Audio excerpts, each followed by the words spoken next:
David sat alone at the edge of a crowded train station, watching people rush past him as if life had somewhere important to go, somewhere he no longer belonged. 3 months ago, he had lost his job. 2 weeks later, his relationship ended. Every day since then felt heavier than the last. He woke up without purpose and slept without hope. That morning, he held a resignation letter in his hand, not from work, but from life itself.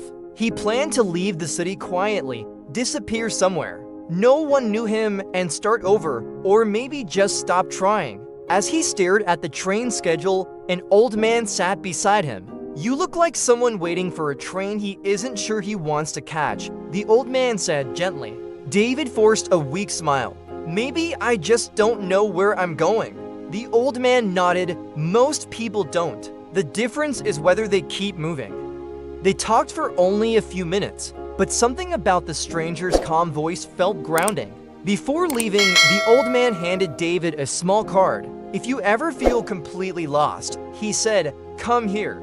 The card showed the address of a small community center. David almost threw it away. What difference could one visit make? But as the train announcement echoed through the station, he hesitated. That hesitation became a decision.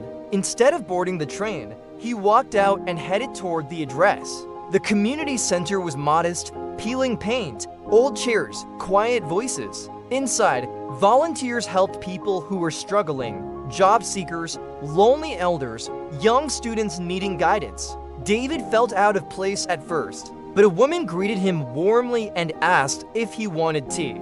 Something about the simple kindness softened him. He returned the next day and the next. Slowly, he began helping others, fixing broken shelves, organizing books, listening to stories. For the first time in months, he felt useful. One afternoon, a teenager thanked him for helping with homework. "You explain things better than my teachers," she said.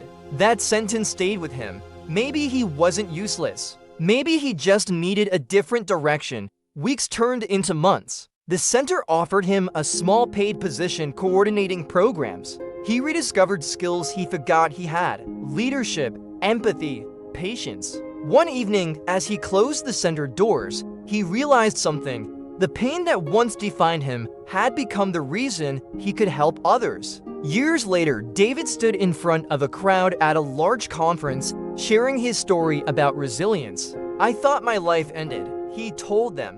But it changed because of one decision: choosing to walk into a small building instead of walking away from everything. Sometimes the smallest step becomes the biggest turning point, and sometimes everything changes because you decide to stay. If you believe stories can change lives, then join our journey. Subscribe to Inspire Stories and become part of a community that believes in growth, emotions, and meaningful storytelling. And before you leave, comment one word that describes how you feel after watching this story. Your story matters too.